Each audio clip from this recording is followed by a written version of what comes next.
I want to thank the Ukrainian-Canadian Congress for having me here at your triennial. It has never been more important that we come together as leaders, as Canadians, and as Ukrainian Canadians. Thank you, Alexandra, for your leadership.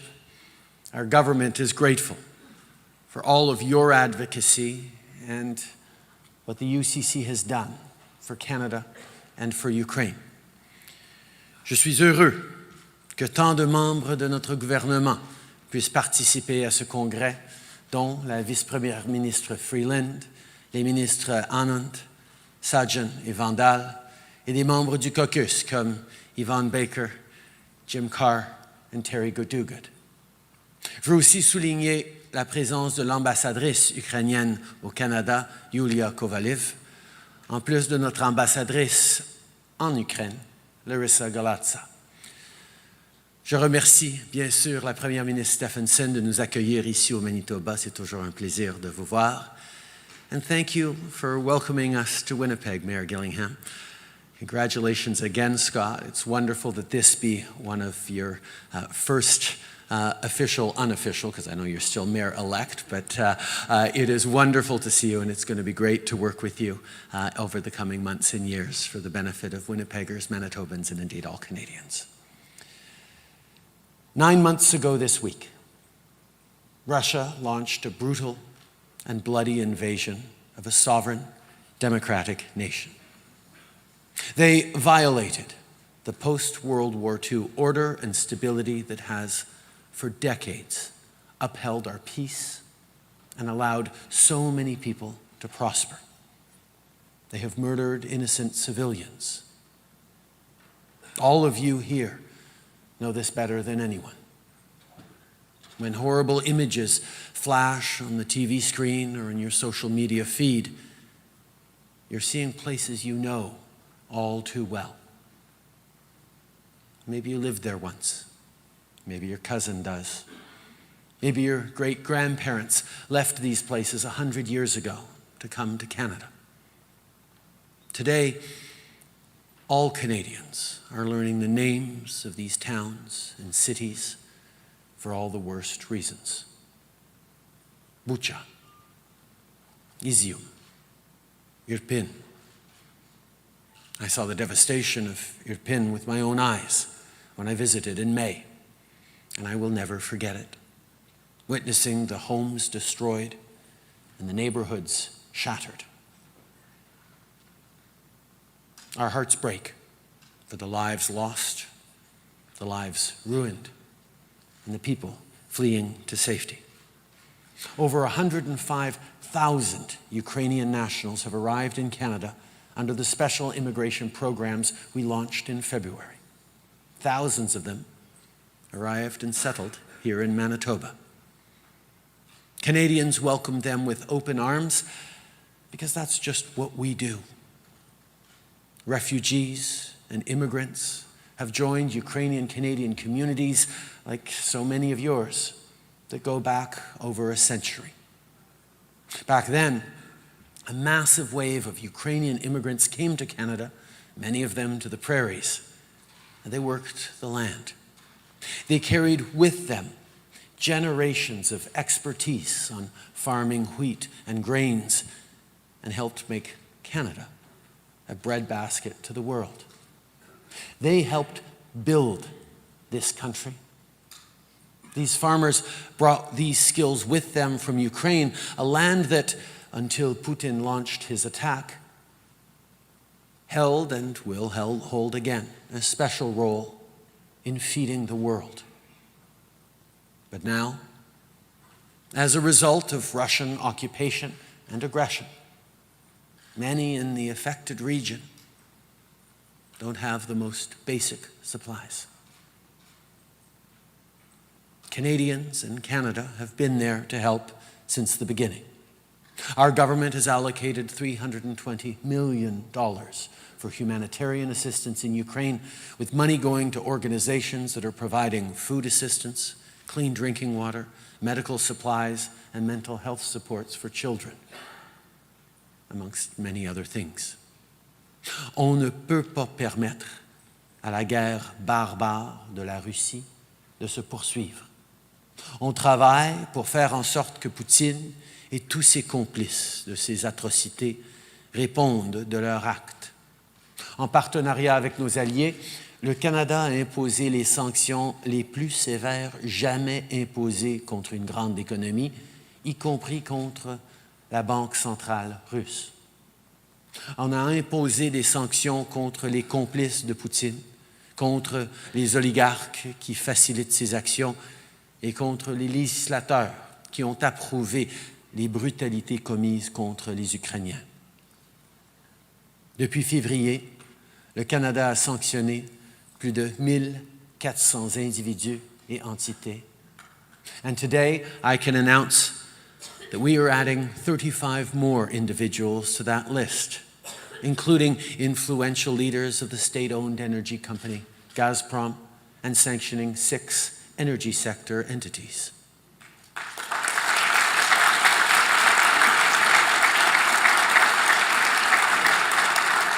We will continue to tighten the screws on anyone abetting this illegal invasion. And we intend to impose new sanctions on members of the Russian justice and security sectors, including police officers and investigators, prosecutors, judges, and prison officials, anyone involved in gross and systemic human rights violations against Russian opposition leaders.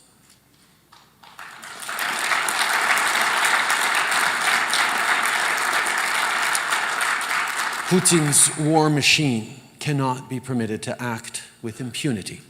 Its war crimes cannot go unpunished. That's why we're working closely with the International Criminal Court to support its investigation into the atrocities committed in Ukraine. As part of this, Canada has sent a team of highly specialized RCMP officers to The Hague. Canada will continue to do all it can to hold Putin and his enablers responsible for their illegal and unjustifiable invasion.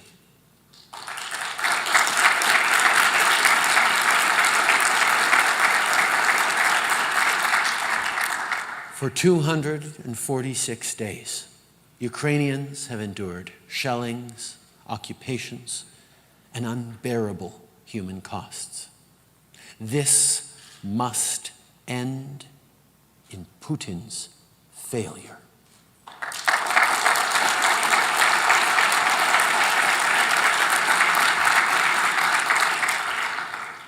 While Canada continues to push for justice and an end to the war, it is the brave men and women of Ukraine who are fighting on the front lines every day, and too many are giving their lives. We must never forget that when war broke out, it was everyday people who answered the call of duty. It was young people who should have been sitting in university lectures. It was fathers who sent their children to safety in other countries. Grandmothers who, instead of picking up their kids from daycare, have had to pick up guns. The world has been inspired by Ukraine's courageous and relentless defense. And the advances made during September's counteroffensive were met with astonishment but not surprise, because one thing is certain: only someone who isn't paying attention would underestimate Ukrainians.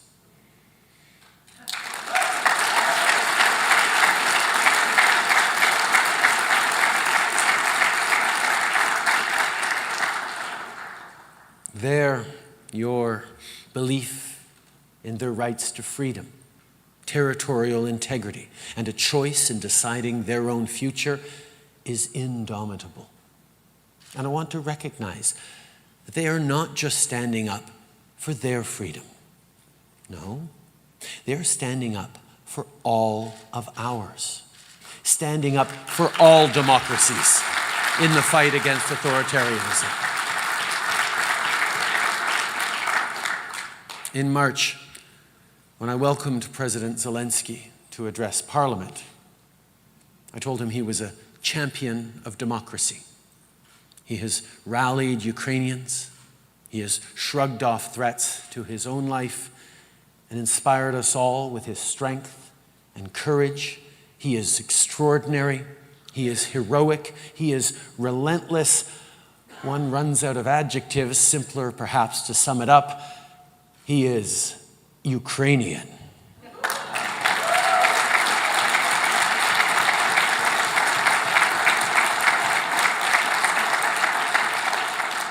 All Ukrainians fighting this fight are champions, champions for us all. Entre 2015 et 2022, le Canada a formé plus de 33 000 membres des forces de sécurité de l'Ukraine dans le cadre de l'opération Unifier. J'en ai même moi-même vu l'impact quand j'ai visité l'Ukraine avec mon fils en 2016. Et cette mission nécessaire de formation se poursuit encore avec des centaines de membres des forces armées canadiennes qui forment des milliers d'Ukrainiens courageux pour les aider à défendre leur liberté.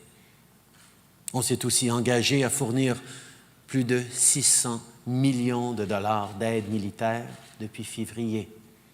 Cette aide comprend des armes et des munitions anti-chars, des gilets pare-balles et d'autres équipements, des caméras de drone, de la technologie de surveillance et des véhicules militaires. Today, the 39 armored combat support vehicles we announced for Ukraine in the summer began arriving in Europe, where training with the Ukrainian forces is now underway.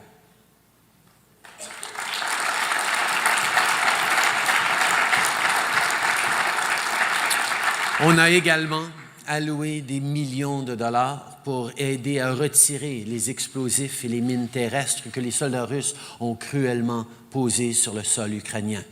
C'est quelque chose d'ailleurs que Volodymyr Zelensky m'a demandé personnellement lors d'un de nos appels réguliers, et je suis bien content de pouvoir apporter ce soutien pour aider à former, à équiper et à encadrer les Ukrainiens lorsqu'ils procèdent au déminage. Bien sûr, on sait que pour aider l'Ukraine à résister aux assauts de Poutine, ça ne prend pas seulement de l'aide militaire. The Ukrainian government needs financial resources in order to support Ukrainians and withstand Russia's ongoing attacks. Since the start, we've been working with international partners to effectively flow money to Ukraine. Canada has been leading the charge, both in terms of the scale of support and of how quickly it has been provided. The Government of Canada has provided approximately $2 billion in loans to the Ukrainian government this year.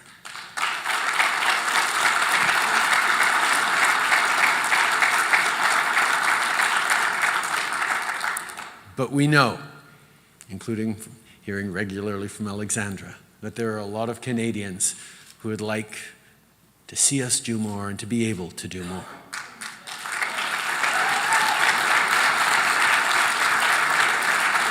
We see it. We see it every day in the Ukrainian flags flying from car windows, painted on lampposts, or hanging on front lawns. Well, we want to give all Canadians a chance to directly support Ukraine. So today, we are announcing that Canada will be offering a new government-backed Ukrainian sovereignty bond.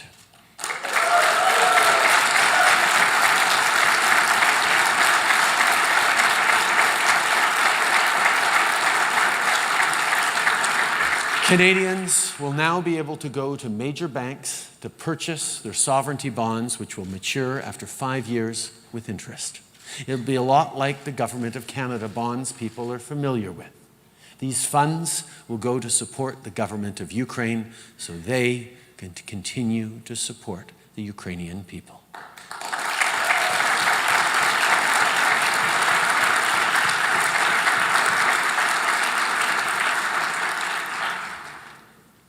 There are hard days ahead, and not just for Ukrainians. as they enter the 10th month of this conflict. The Kremlin's reckless violence has led to widespread economic uncertainty and a spike in global inflation. The Russian regime has weaponized food and energy, which is causing hardship around the world, especially for the most vulnerable. Winter will be particularly hard for our allies in Europe, as the sharp reduction in Russian energy imports has left many people worrying they will be left in the cold. Democratic leaders around the world are standing steadfast with Ukraine, but of course we see the stress that this is putting on people's daily lives. I know Canadians are tired of the sticker shock at the grocery store as food prices go up. We know it's hard. So we're moving forward on legislation that will provide relief for Canadians' pocketbooks. A GST credit arriving in the coming weeks that will help 11 million Canadians, ensuring dental care for all kids across the country, and more support for low-income renters.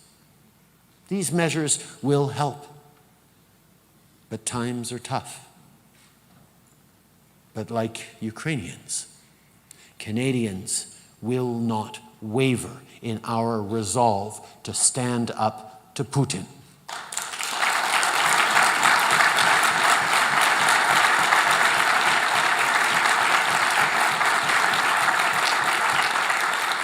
Because imposing hardship is what bullies like Putin try to do. They try to sow chaos. They try to weaken our resolve. We cannot and we will not let that happen. Il y a beaucoup de désinformation qui circule. Et cette désinformation est partagée de manière délibérée par Poutine.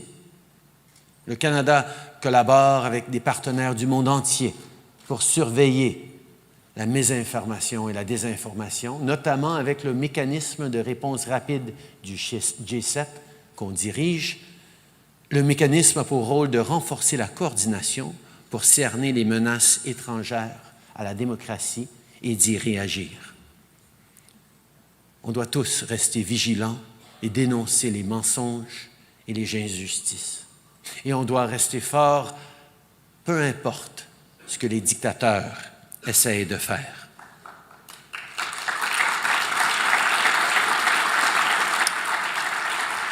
On va toujours tenir tête aux tyrans qui essayent de faire peur aux autres avec de l'intimidation.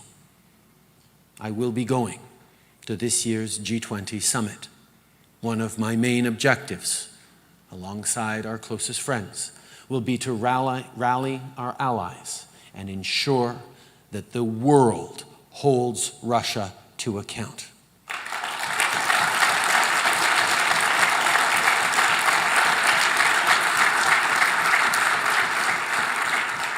The many, many conversations I've had with leaders from Africa, from Asia, from South America over the past many months to highlight the need for the world to stand united have been difficult, because we know Russia continues to use all means at its disposal to threaten and pressure the world into silence as they continue their unconscionable attacks on a sovereign, independent people.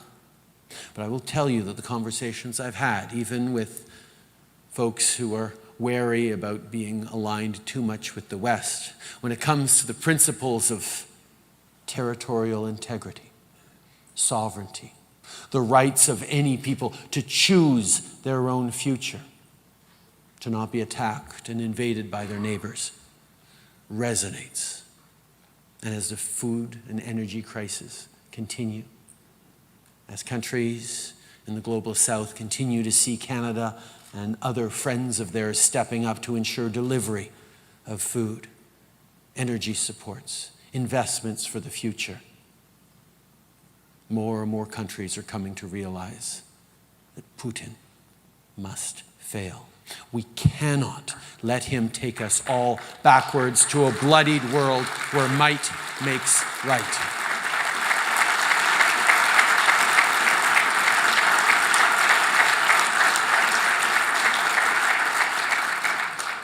Depuis le 24 février, Poutine a sous-estimé l'Ukraine. Et il a sous-estimé la force et la ténacité de leurs partenaires et amis. Le Canada est solidaire des démocraties et de ses partenaires du monde entier dans la lutte contre l'autoritarisme. We will not back down. We are here for the long term. We will stand with Ukraine, whatever it takes, as long as it takes.